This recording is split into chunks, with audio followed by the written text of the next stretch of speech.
அனைவருக்கும் வணக்கம். 2026-27 ஆண்டிற்கான மருத்துவம், பல் மருத்துவம் மற்றும் மருத்துவம் சார்ந்த படிப்புகளுக்கான தரவரிசை பட்டியல் என்று வெளியிடப்பட்டன. இதை பற்றிய மேலும் விவரங்களை நான் உங்ககிட்ட பகிர்ந்து கொள்ள விரும்புகிறேன். இப்போ பார்த்தீங்கன்னா மருத்துவம் மற்றும் பல் மருத்துவத்திற்காக மொத்தம் பெறப்பட்ட விண்ணப்பங்கள் பார்த்திங்கன்னா அரசு கோட்டாவில், கவர்மெண்ட் கோட்டாவில் 41,726.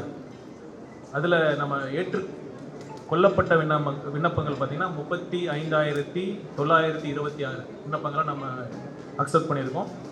அதே மாதிரி நிர்வாக ஒதுக்கீடு, மேனேஜ்மெண்ட் கோட்டா என்று சொல்லப்படுகிற நிர்வாக ஒதுக்கீட்டில் 30,907 விண்ணப்பங்களை நம்ம மாணவர்கள் அளித்திருக்கிறார்கள். அதில் நம்ம ஏற்றுக்கொள்ளப்பட்ட விண்ணப்பங்கள் பார்த்திங்கன்னா 26,956 விண்ணப்பங்கள் ஏற்றுக்கொள்ளப்பட்டன. அதே மாதிரி 7.5 கோட்டா ரிசர்வேஷனில் அப்ளை பண்ண விண்ணப்பங்கள் பார்த்திங்கன்னா மொத்தம் 4,860. அதில் நம்ம 3,625 விண்ணப்பங்கள் நம்ம ஏற்றுக்கொண்டிருக்கிறோம். அது மாதிரி ஒவ்வொரு கோர்ஸுக்காக எவ்வளோ விண்ணப்பங்கள் நமக்கு வந்தது, அதில் எவ்வளோ நம்ம ஏற்றுக்கொண்டிருக்கிறோம் அப்படிங்கிற நம்ம டீட்டெயிலாக உங்களுக்கு நம்ம ஒரு ப்ரெஸ் ரிலீஸில் நம்ம கொடுத்துட்றோம். இப்போ பார்த்திங்கன்னா மருத்துவம் எம்பிபிஎஸ் படிப்புக்கு இந்த ஆண்டு நம்ம கலந்தாய்வின் மூலம் மொத்தம் இடங்கள் பார்த்திங்கன்னா 9,999 9999 இத்தனை இடங்களில் நம்ம கலந்தாய்வின் மூலம் நம்ம இந்த ஆண்டு ஃபில்அப் பண்ண போகிறோம். இந்த எண்ணிக்கை பார்த்திங்கன்னா அந்த 4 மருத்துவக் கல்லூரிகளில் நம்ம கல்லூரிகளுக்கு நிகர்நிலை பல்கலைக்கழகம் அந்தஸ்து கிடைக்கப்பட்டதுனால ஒரு 800 எண்ணிக்கையான இடங்கள் நமக்கு கிடைக்கல. அதே சமயம் நம்ம இந்த ஆண்டு கடந்த ஆண்டை விட 850 இடங்கள் கூடுதலாக நம்ம சேர்த்திருக்கோம். எப்படின்னா 3 அரசு மருத்துவ கல்லூரியில் தலா 50 இடங்கள் பார்த்தீங்கன்னா 150, மற்றும் தனியார் மருத்துவக் கல்லூரியில் மற்றும் 700 இடங்கள், மொத்தம் 850 இடங்கள் இந்த வருஷம் கூடுதலாக நம்ம இந்த கலந்தாய்வின் மூலமாக நம்ம ஃபில்அப் பண்ண போகிறோம். ஸோ நம்ம அந்த நிகர்நிலை பல்கலைக்கழகங்களாக அறிவிக்கப்பட்டதுனால நமக்கு இழந்த இடங்களை நம்ம இந்த அரசு மாண்புமிகு தமிழக முதலமைச்சர் அவர்களின் வழிகாட்டுதலின்படி உரிய நேரத்தில் அனைத்து அந்த ஆவணங்களையும் நம்ம சமர்ப்பித்ததுனால இந்த இடங்களை நம்ம சேர்த்து நம்ம பெற்றிருக்கிறோம். அதனால் மாணவர்களுக்கான இழப்பை நம்ம எந்த அளவுக்கு தடுக்க முடியுமோ அந்த அளவுக்கு நம்ம தடுத்துருக்கோம். அடுத்து பல் மருத்துவத்தை பொறுத்த வரைக்கும் மொத்தம் 2,000 இடங்கள் இந்த வருஷம் நம்ம கவுன்சிலிங் மூலம் நம்ம ஃபில் பண்ண போகிறோம். அதுக்கு முன்னாடி அந்த 9,999 இடங்களில் பார்த்தீங்கன்னா அரசு மருத்துவமனைகளில் மட்டும் 5,200 இடங்கள், அப்புறம் இஎஸ்ஐ கேகே நகரில் 149 இடங்கள், செல்ஃப் ஃபைனான்சிங் காலேஜ் அதாவது தனியார் மருத்துவக் கல்லூரிகளில் 4,050 இடங்கள், அப்புறம் ஸ்டேட் பிரைவேட் யூனிவர்சிட்டி அதில் பார்த்தீங்கன்னா 600 இடங்கள். இது மொத்தம் 9,999 இடங்கள். பல் மருத்துவத்தை பொறுத்தவரை மொத்தம் 2,000 இடங்கள். அது அரசு சார்பில் 250 இடங்கள், மீதி தனியார் மருத்துவ கல்லூரியில் இருக்கிற இடங்கள்.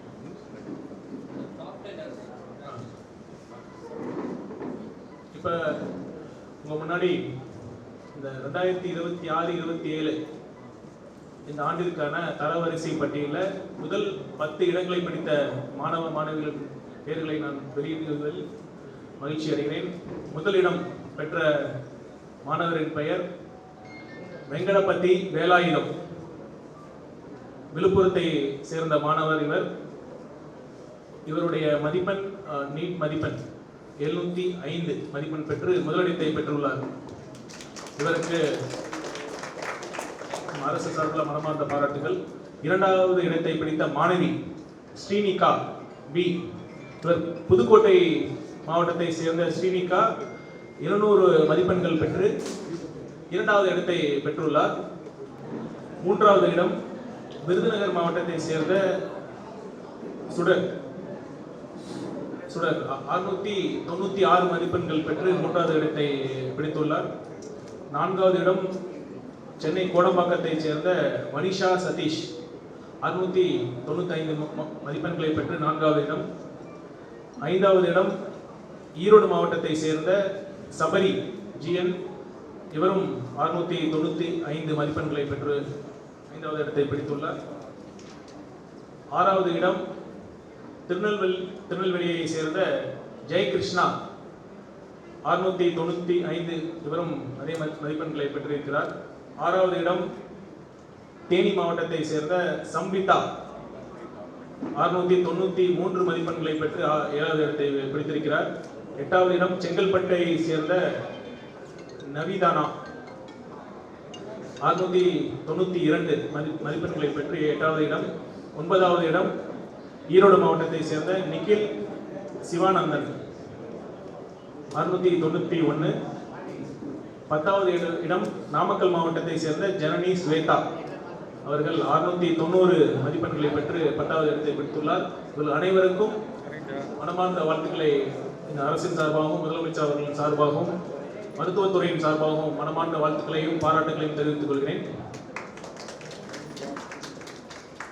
அடுத்து 7.5% உள் ஒதுக்கீடு, அதன் அடிப்படையில் தரவரிசை பட்டியல். முதலிடம் நாகப்பட்டினத்தை சேர்ந்த தினேஷ் என்ற மாணவர் 599. 2வது இடம் சேலத்தை சேர்ந்த தரணீஷ், 595 மதிப்பெண். 3வது இடம் புதுக்கோட்டை மாவட்டத்தை சேர்ந்த ராஜேஷ், 595 மதிப்பெண். 4வது இடம் கிருஷ்ணகிரியை சேர்ந்த யுகஸ்ரீ, இவர் 590 மதிப்பெண்கள் பெற்றிருக்கிறார், நீட் மதிப்பெண்கள். 5வது இடம் திருச்சியை சேர்ந்த கனிமொழி, இவர் 886 மதிப்பெண்களை பெற்றிருக்கிறார். 6வது இடம் கள்ளக்குறிச்சியை சேர்ந்த ஆதிகேசவன், 585 மதிப்பெண்களை பெற்றிருக்கிறார். 7வது இடம் சென்னை அரபங்கத்தை சேர்ந்த முகமது ரியாஸ், இவர் 572 மதிப்பெண்களை பெற்றிருக்கிறார். 8வது இடம் திருவண்ணாமலையை சேர்ந்த சங்கீதா, இவர் 571 மதிப்பெண்களை பெற்றிருக்கிறார். 9வது இடம் கள்ளக்குறிச்சியை சேர்ந்த தமிழ் அரசன், இவர் 569 மதிப்பெண்களை பெற்றிருக்கிறார். 10வது இடம் விழுப்புரத்தை சேர்ந்த கிருபா என்ற மாணவி 566 மதிப்பெண்களை பெற்றிருக்கிறார். இவர்களுக்கும் இந்த அரசின் சார்பாக மனமார்ந்த வாழ்த்துக்களையும் பாராட்டுகளையும் தெரிவித்துக் கொள்கிறோம்.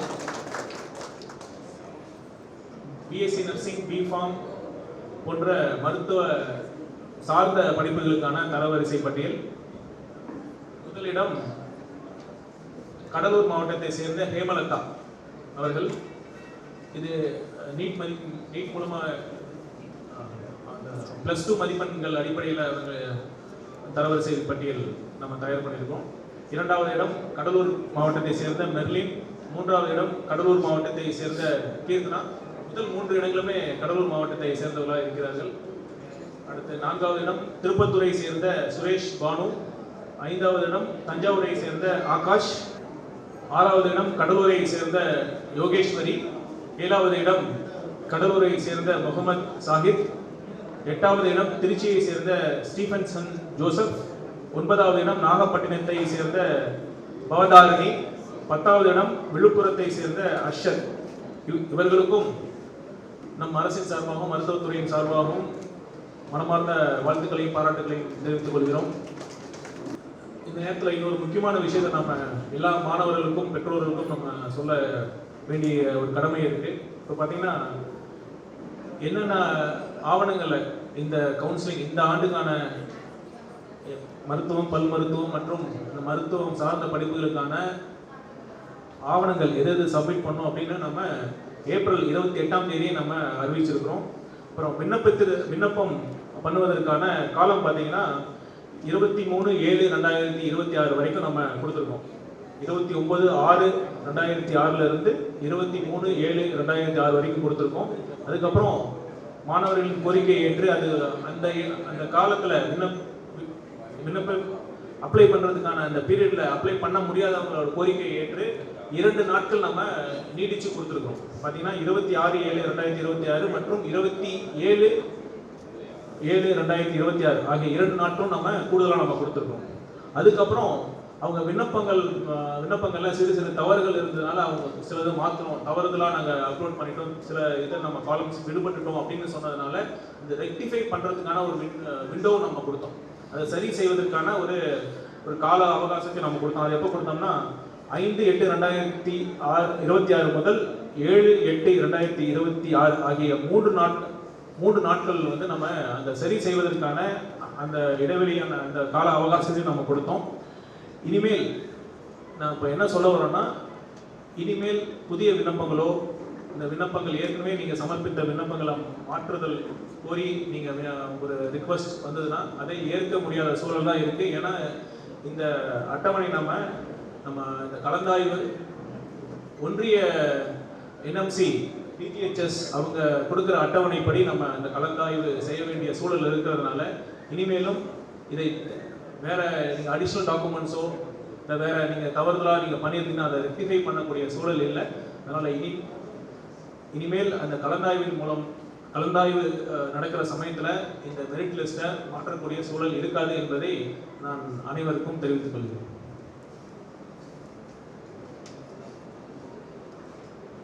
அப்புறம் இந்த நீங்கள் கொடுத்த பர்டிகுலர்ஸ் அதை மாற்றவும் முடியாது. அதே மாதிரி அந்த அட்டவணையிலையும் மாற்றமோ கால நீட்டிப்போ கண்டிப்பாக கொடுக்க இயலாது என்பதையும் நான் இந்த நேரத்தில் அனைவருக்கும் சொல்லிக்கொள்ள கடமைப்பட்டிருக்கிறேன்.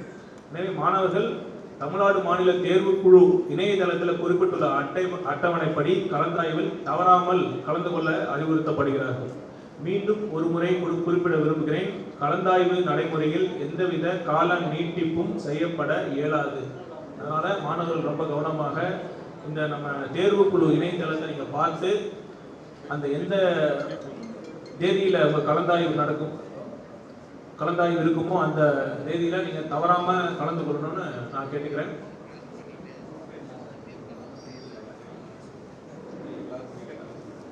மீண்டும் ஒரு முறை இந்த வெற்றி பெற்ற இந்த மாணவர்கள் அனைவருக்கும் எம்பிபிஎஸ், பல் மருத்துவம் மற்றும் மருத்துவம் சார்ந்த படிப்புகளுக்கு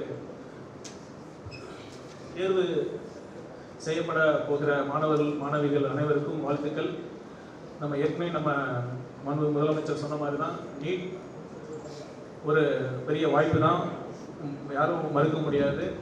அதே சமயம் நீட் மட்டுமே உலகம் கிடையாது. இந்த மருத்துவம், பல் மருத்துவம் சார்ந்த படிப்புகள் மட்டுமே உலகம் கிடையாது. இதை தாண்டி நிறைய வாய்ப்புகள் இருக்கு. இந்த ஆண்டு இதில் சாதிக்க முடியாத மாணவிகள் மீண்டும் ஒரு முறை நீங்கள் அப்பீல் ஆகிறதுக்கு வாய்ப்பு இருக்கு. இல்லை என்றாலும் நீங்கள் இந்த உலகம் மிகப்பெரியது, பல வாய்ப்புகள் இருக்கு. அதை நோக்கி உங்கள் தன்னம்பிக்கையுடன் நீங்கள் போராடுங்கள். நிச்சயம் உங்களுக்கு வெற்றி கிட்டும் என்பதை முதலமைச்சர் அவர்கள் சார்பாக நான் தெரிவித்துக்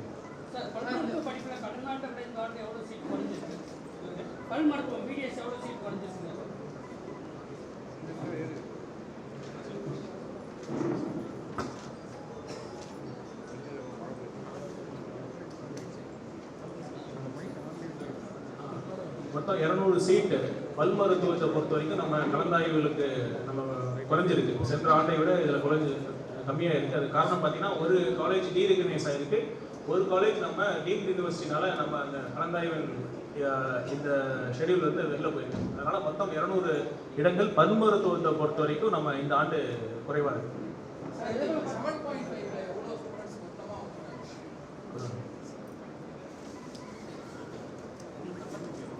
உங்களுக்கு நம்பர் டீட்டெயிலாக கொடுத்துட்றோம். இப்போ 7.5 உள் ஒதுக்கீடில் பார்த்தீங்கன்னா மொத்தம் நமக்கு பெறப்பட்ட விண்ணப்பங்கள் பார்த்தீங்கன்னா 4860. அதில் ஏற்றுக்கொள்ளப்பட்ட விண்ணப்பங்கள் பார்த்தீங்கன்னா 3225. நமக்கு இருக்கக்கூடிய இடங்கள் 7.5.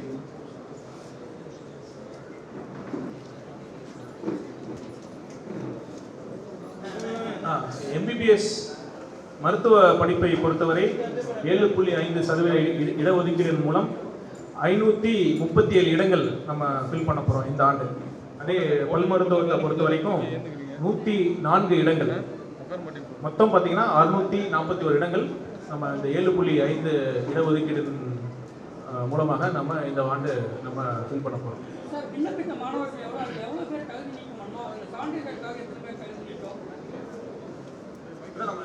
நம்ம நான் முதல்லயே குறிப்பிட்ட மாதிரி எத்தனை விண்ணப்பங்கள் நமக்கு வந்திருக்கு, அதில் ஏற்றுக்கொள்ளப்பட்ட விண்ணப்பங்கள் எத்தனை நம்ம டீட்டெயிலாக நம்ம கொடுத்துருக்கோம்.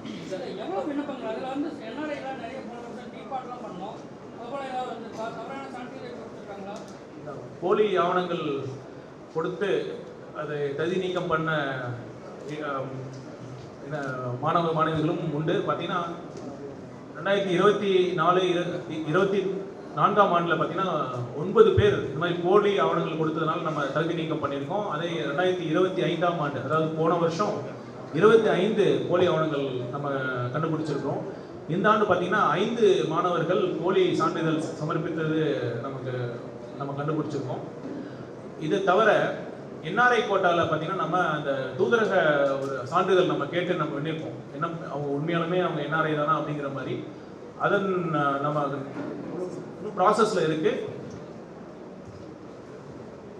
512 பேர் என்ஆர்ஐ கோட்டா மூலம் விண்ணப்பிச்சிருக்காங்க. அவங்க அனைவருக்கும் நம்ம தூதரகம் சான்றிதழ் கேட்டு நம்ம அந்த கன்சர்ன்ட் எம்பசிக்கு அனுப்பிச்சிருக்கோம். அதில் 212 விண்ணப்பங்கள் வெரிஃபை பண்ணி வந்திருக்கு. மீதியும் நம்ம வெயிட் பண்ணிட்டு இருக்கோம்.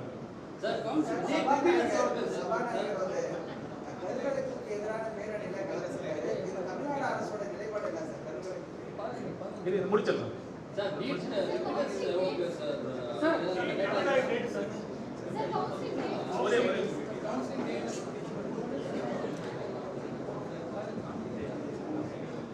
இன்னொரு முக்கிய செய்தி, கலந்தாய்வு நீங்க கேட்கிற மாதிரி 13ஆம் தேதி ஆகஸ்ட் 13ஆம் தேதி இந்த கலந்தாய்வு மருத்துவம், பல் மருத்துவம் மற்றும் மருத்துவ சார்ந்த படிப்புகளுக்கான கலந்தாய்வு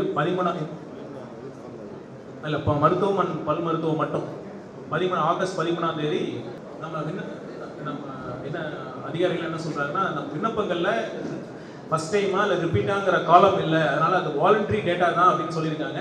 அதனால அந்த தரவுகள் நம்ம தற்சமயம் ரெடியா இல்லை. நம்ம கண்டிப்பாக அதை எடுத்து நம்ம கொடுப்போம். ஏன்னா ரொம்ப ஆய்வுக்கு கண்டிப்பாக அது தேவை.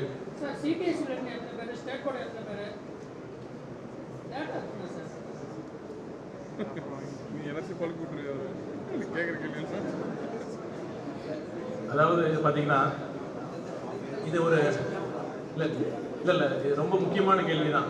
யார் முதல் தடவையிலே அட்டம்ப்ட்லேயே எத்தனை பேர் தேர்ச்சி பெற்றிருக்காங்க, நீட் ரிப்பீட் கோர்சஸில் எத்தனை பேர் தேர்ச்சி பெற்றிருக்காங்க, அதில் கிராமப்புறத்துலேருந்து எத்தனை பேர் தேர்ச்சி பெற்றிருக்காங்க, முதல் தலைமுறை பட்டதாரிகள் அவங்க எத்தனை பேர் தேர்ச்சி பெற்றிருக்காங்க, அப்புறம் நீங்கள் சொன்ன மாதிரி சிபிஎஸ்சியிலேருந்து எத்தனை, ஸ்டேட் போர்டில் எத்தனை, இது பார்த்தீங்கன்னா ஒரு நெடிய நம்ம ஒரு டீட்டெயிலான ஒரு ஆய்வு கண்டிப்பாக பண்ணணும். அப்போ தான் நம்ம அரசோட கொள்கை, நம்மளுடைய கல்வி கொள்கை எந்த அளவுக்கு நம்ம கிராமப்புற ஏழை எளிய மாணவர்களுக்கு, சமூகத்தில் பின்தங்கிய மாணவர்களுக்கு ஏதுவாக இருக்குது அப்படிங்கிறது ஸ்டடி பண்ண வேண்டிய தேவை இருக்குது. கண்டிப்பாக இந்த கவுன்சிலிங் தரவரிசை பட்டியல் தான் நம்ம வெளியிட்டு இருக்கிறோம். இன்னைக்கு டீட்டெயிலான இது இல்லை. கண்டிப்பாக இதை நம்ம முடிச்சுட்டு கலந்தாய்வின் முடிவில் இதை நீங்கள் கேட்ட ஒரு டீட்டெயிலான ஒரு அனாலிசிஸை நம்ம கண்டிப்பாக தயார் பண்ணி நம்ம கொடுப்போம்.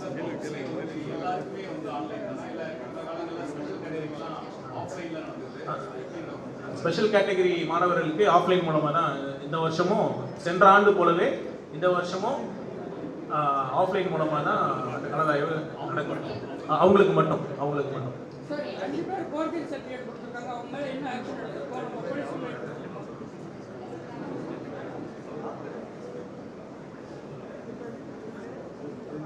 பதிமூணாம் தேதி ஆன்லைன் கவுன்சிலிங்கும் ஆரம்பிக்கும், கலந்தாய்வும் நடக்கும். அதே தேதியில் ஆஃப்லைன் கவுன்சிலிங்கும் ஓமந்தூரார் மருத்துவக் கல்லூரியில் அது நடக்கும் என்பதை நான் இந்த நேரத்தில் தெரிவித்துக் கொள்ள விரும்புகிறேன்.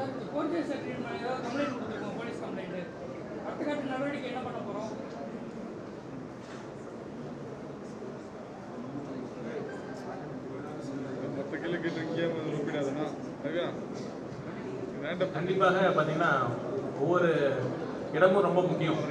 ஒரு நீட் இடம் கிடைக்காம மாணவிகள் தற்கொலை பண்ணுற சூழல் இருக்கிறப்ப இந்த மாதிரி போலி ஆவணங்கள்லாம் கொடுத்து நம்ம இடம் விண்ணப்பிக்கிறதுக்கே பெரிய ஒரு குற்றம் தான். நான் எந்த மாதிரி நீங்கள் இந்த செய்தியாளர் சந்திப்புக்கு முன்னாடி எந்த மாதிரிலாம் போலி ஆவணங்கள் கொடுத்துருக்காங்க அப்படின்னு பார்க்கறதுக்கு ஒரு 5 விண்ணப்பங்களை பார்த்தேன் நான். என்னன்னா அந்த நீட் ஸ்கோரையும் டேம்பர் பண்ணியிருக்காங்க. அது ஆப்வியஸாக தெரியுது. ஒரு இது இருந்தால் காட்டுங்க. இல்லை பேர்லாம் வேணாம்.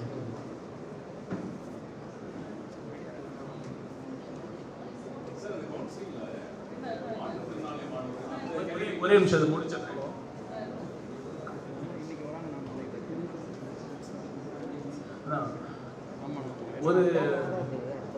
ஒரு மாணவர் பார்த்தீங்கன்னா அவர் ஆக்சுவலாக வாங்கின மார்க் வந்து 170. ஆனால் அவர் விண்ணப்பித்ததில் பார்த்தீங்கன்னா 552ன்னு சொல்லி விண்ணப்பிச்சிருக்காங்க. இது எப்படி பண்ணுறாங்கன்னே தெரியல. ஏன்னா இப்போ எல்லாமே மார்க் கூட கேட்கறதில்ல நினைக்கிறேன். நம்ம விண்ணப்பத்தில் நம்ம அவங்களுடைய மதிப்பெண் கூட கேட்கறதில்ல. ஏன்னா நம்ம ஆன்லைனில் எல்லாமே டேட்டா இருக்கிறதுனால நம்ம அவங்கள கேட்கறதில்ல. ஆனால் என்ன பண்ணோம், அவங்களுக்கு தகுதி இல்லை, இன்எலிஜிபிள்னு சொல்லிட்டோம். இன்எலிஜிபிள்னு சொன்னதுக்கு பிறகு அவங்களா அனுப்பிச்சது இதெல்லாம் டேட்டா. நாங்கள் வந்து இவ்வளோ வாங்கியிருக்கோம் அப்படின்னு சொல்லி அவங்க அனுப்பிச்சதுலாம் இது நம்ம கண்டறிச்சிருக்கோம். கண்டிப்பாக இதை மேலே உரிய நடவடிக்கை எடுக்கணும் நான் கேட்டுக்கிறேன். மேடம்,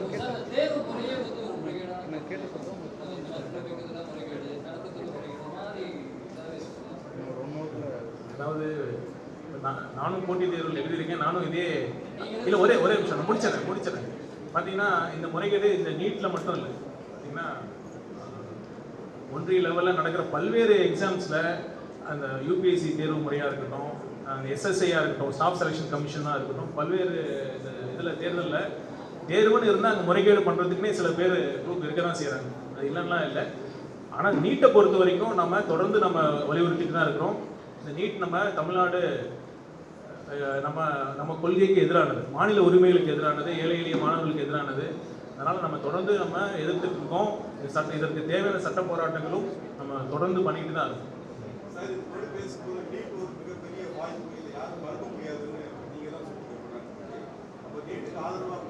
இல்லை அதாவது அப்படி அந்த அர்த்தத்தில் சொல்லலைங்க. இந்த பல் மருத்துவ மருத்துவம் மற்றும் பல் மருத்துவமுக்கான அட்மிஷன்ஸ், இந்த நுழைவுத் தேர்வு அப்படிங்கிறது நம்ம இப்போ நீட் இருக்கு. அதனால் நம்ம வந்து நம்ம சுப்ரீம் கோர்ட் படி கட்டாயமாக நம்ம மேலே திணிச்சிருக்காங்க. அதனால் நம்ம என்ன பண்ண முடியும்? அதனால் நம்ம தொடர்ந்து எதிர்த்துட்டு தான் இருக்கோம். அதுக்கு எதிரான சட்ட போராட்டங்கள் எடுத்து நம்ம முன்னெடுத்துட்டு தான் இருக்கோம். தொடர்ந்து பண்ணுவோம். சரிங்களா? பட் நிச்சயம் பார்த்தீங்கன்னா சில மாணவர்கள் இப்போ 9 நாளாக உண்ணாவிரத போராட்டம் இருந்துட்டு இருக்காங்க. அது நம்ம பள்ளிக்கல்வித்துறை அமைச்சருடன் நேற்று இரவு கூட ஒரு 11 மணிக்கு நாங்கள் போய் சந்தித்தோம். அவங்களோட முக்கிய கோரிக்கைகளில் ஒன்று நீட்டுக்கு எதிரான ஒரு தீர்மானம் நம்ம இந்த நடப்பு தொடர்லேயே கொண்டு வரணுங்கிறது இது மாண்பு முதலமைச்சர் அவரோட கவனத்துக்கு நம்ம கொண்டு போயிருக்கோம். நிச்சயம் இதற்கான நல்ல முடிவை எடுக்க முடியும்.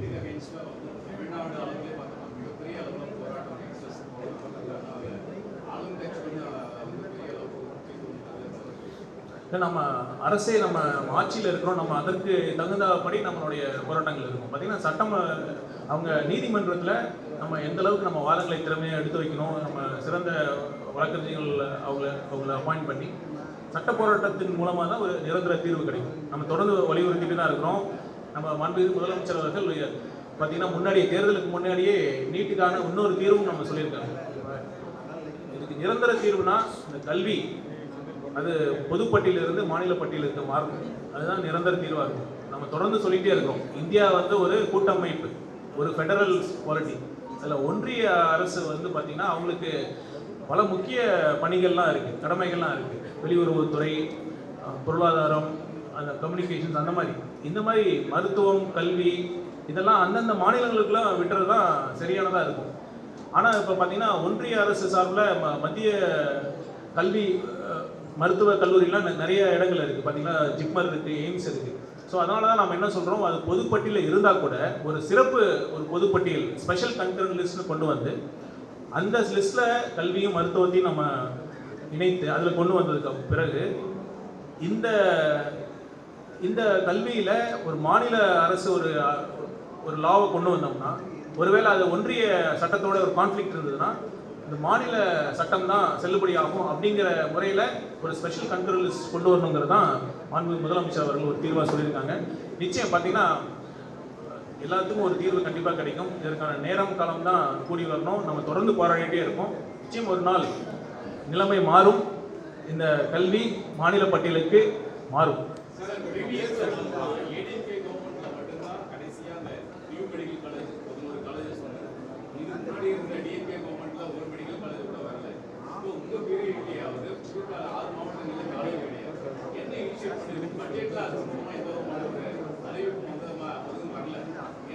மானிக்கோரி ஒன்றும் வரல. அதுக்குள்ள நீங்க வந்து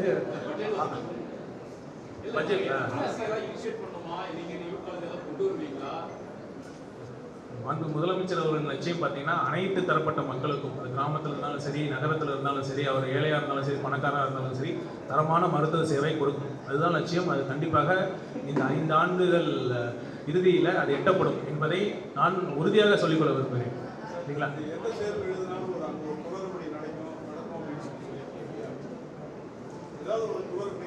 முயற்சிகள் நடக்க தான் செய்யும். முயற்சிகள்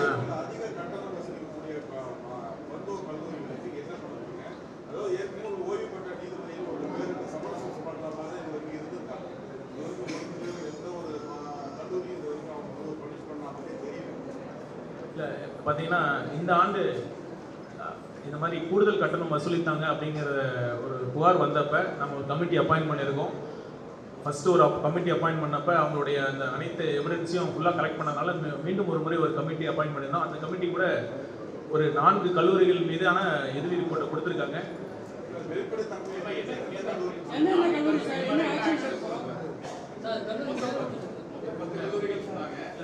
ஒரு கல்லூரியில் அவங்க வந்து கூடுதல் கட்டணம் வசூலித்தது உண்மை என்று இந்த நம்ம இன்டர்னல் கமிட்டி சொல்லியிருக்காங்க.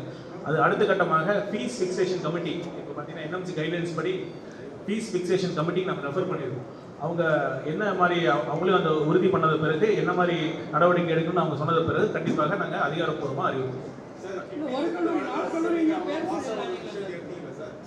மீதி 2 கல்லூரியில் பார்த்தீங்கன்னா அது அவங்களோட புகார் கொடுத்தவங்க அவங்களுக்கான உரிய அந்த பேங்க் ஸ்டேட்மெண்ட்டோ எப்படி கொடுத்தோங்கிறத அவங்களால சப்மிட் பண்ணல. என்கொயரி கமிட்டி போய் அவங்ககிட்ட போய் விசாரித்தப்ப அவங்க கொடுக்க முன் வரல, எது எப்படி கொடுத்தோம் அப்படிங்கிறதுனால. அதனால 2 கல்லூரியில் அவங்க இது பண்ணல. ஒரு கல்லூரியில் அவங்க நம்ம எஸ்டாப்ளிஷ் பண்ணியிருக்கிறோம். கண்டிப்பாக கூடுதல் கட்டணம் வசூலிச்சுக்கான ப்ரூவ் பண்ணியிருக்கிறோம்.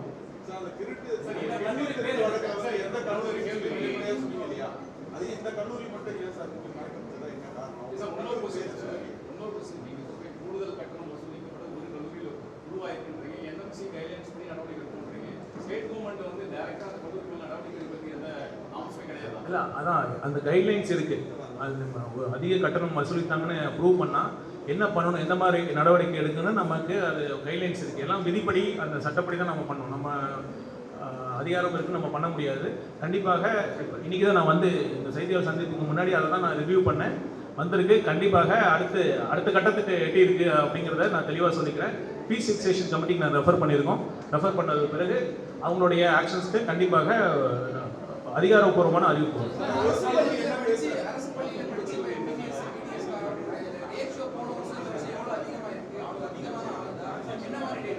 இல்லை, அதான் நான்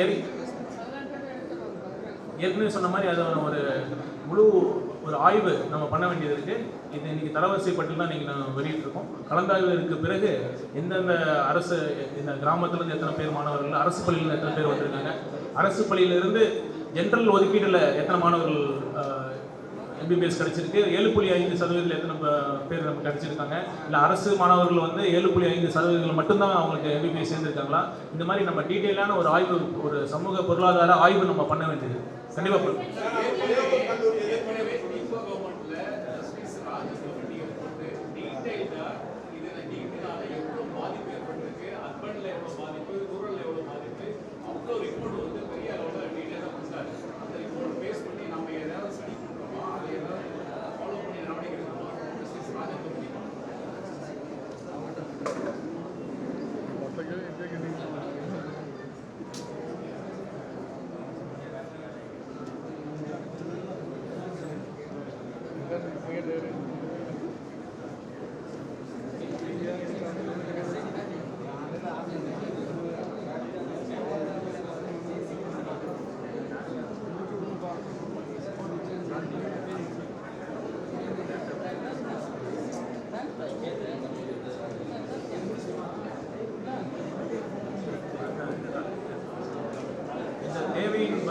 கருத்தில் கொண்டு தான் நம்ம இந்த தமிழ்நாட்டில் 7.5% இடஒதுக்கீடு வச்சுருக்கோம். பார்த்திங்கன்னா இந்த கலையரசன் அவங்களுடைய இதில் கூட நம்ம சொல்லியிருக்கோம், 5 வருடங்களுக்கு தான் அந்த ரிசர்வேஷன் பண்ணோம். 5 வருட முடிவில் நம்ம திரும்பியும் ஆய்வு செஞ்சுன்னு சொல்லியிருக்கோம். இன்றைக்கி அந்த மீட்டிங் நடக்குது. இன்றைக்கி இப்போ தற்போது அந்த மீட்டிங் நடந்துகிட்டு இருக்கு. ஓய்வு பெற்ற ஒரு நீதியரசர் தலைமையில் புதுசாக ஒரு கமிட்டி அப்பாயின்ட் பண்ணி இந்த 7.5% இடஒதுக்கீடு எந்த அளவுக்கு நம்ம நடைமுறையில் எந்த அளவுக்கு அரசு பள்ளி மாணவர்களுக்கு பயனுள்ளதாக இருக்குது, அது இன்னும் எத்தனை ஆண்டுகள் நம்ம தொடரணும், இல்லை வரையறையின்றி அது தொடரணுமா அப்படிங்கிறத நம்ம அப்பாயின்ட் பண்ணியிருக்கோம். அது மட்டும் இல்லை, மருத்துவம் மற்றும் பல் மருத்துவத்தை தாண்டி மருத்துவம் சார்ந்த படிப்புகளுக்கும் அந்த 7.5% அந்த இடஒதுக்கீடு கொண்டு வரணுமா, அந்த 7.5% இடஒதுக்கீடை இன்னும் மேலும் அதிகப்படுத்தணுமா அப்படிங்கிற சார்ந்து நம்ம அந்த கமிட்டியில், அந்த கமிஷனில் நம்ம ஸ்டடி பண்ண போகிறோம்.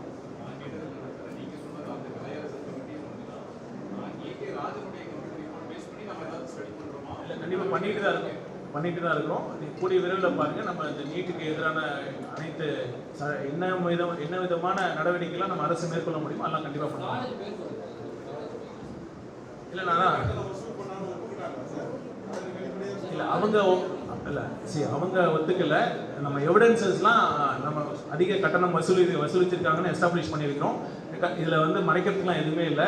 நான் just want to doubly clarify the procedure, அவ்வளோதான். அந்த ப்ராசஸ் என்ன இருக்கோ அதுபடி நம்ம பண்ணலான்னு நான் கிளியராக சொல்லிக்கிறேன். ஆனால் இந்த வருஷம் பார்த்தீங்கன்னா இந்த அளவுக்கு நம்ம பண்ணியிருக்கோம். 2 ஆண்டுல எதுவுமே பண்ணல. கூடுதல் கட்டணம் வந்திருக்குன்னா இந்த அளவு ஒரு கமிட்டி அப்பாயின்ட் பண்ணி நம்மளும் மருத்துவத்துறையிலிருந்து நம்ம மேலே இருந்து டாப் லெவலிருந்து நம்ம சொல்லியிருக்கோம். பல தடவை நம்ம சொல்லியிருக்கோம், தனியார் மருத்துவக் கல்லூரிகளுக்கு இந்த கூடுதல் கட்டணம் வசூலிக்கக்கூடாதுன்னு நம்ம தெளிவாக நம்ம சொல்லியிருக்கோம். இதை நம்ம அறிவிச்சதுக்கு பிறகு அரசு ரொம்ப இந்த விஷயத்தில் ரொம்ப தீர்க்கமாக இருக்குன்னு தெரிஞ்சு நிறைய கல்லூரிகள் அவங்க வாங்குறத ஸ்டாப் பண்ணியிருக்காங்கிறது தான் உண்மை. அப்படி இல்லை நான் அந்த ப்ராசஸை என்ஷூர் பண்ணிவிட்டு நான் சொல்ல போகிறேன். அதிகாரப்பூர்வமாக நான் அறிவிக்க போகிறேன். மறைக்க வேண்டிய அவசியம் யாருக்குமே கிடையாது. இல்லை, அது கேஸில் கோர்ட்லேயே நம்ம ஃபைல் பண்ணிட்டோம். அந்த ஸ்டேஜுக்கு வந்துருச்சு. சார்ஜ் ஷீட் ஃபைல் பண்ண வேண்டிய சார்ஜ் ஷீட் முடிச்சாச்சு. அந்த ஸ்டேஜ் வந்ததுனால அதை நம்ம சொல்லிட்டோம். Okay sir, thank you.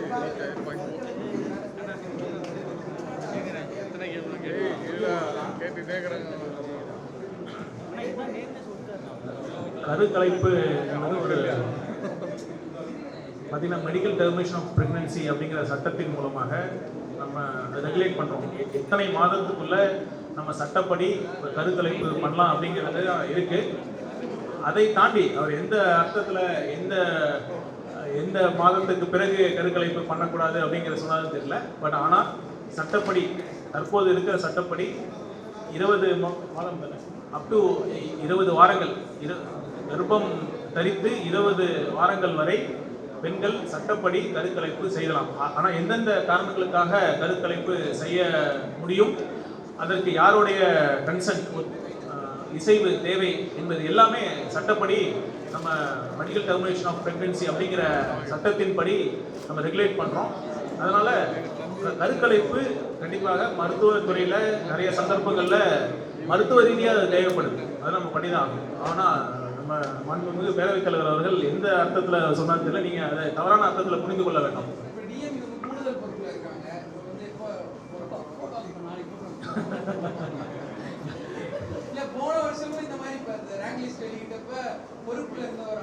இல்லை, கூடிய விரைவில் பார்த்தீங்கன்னா நம்ம டைரக்டர் ஆஃப் மெடிக்கல் சர்வீசஸ் கூட நம்ம ஒரு பேனல் ப்ரிப்பேர் பண்ணி நம்ம அவங்களுக்குள்ள ஒரு ப்ரெசன்டேஷன் மூலமாக அப்படி தான் அவங்க ப்ரெசென்ட் பண்ண வச்சு யார் ரொம்ப இந்த விஷனோட இந்த டிஎம்எஸ்ல என்ன பண்ண முடியும் அப்படிங்கிற ஒரு ப்ரெசன்டேஷன் மூலமாக நம்ம ஒரு கமிட்டி அப்பாயிண்ட் பண்ணி தான் நம்ம தேர்வு பண்ணியிருக்கோம். டிஎம்ஐயும் விரைவில் இந்த சட்டம்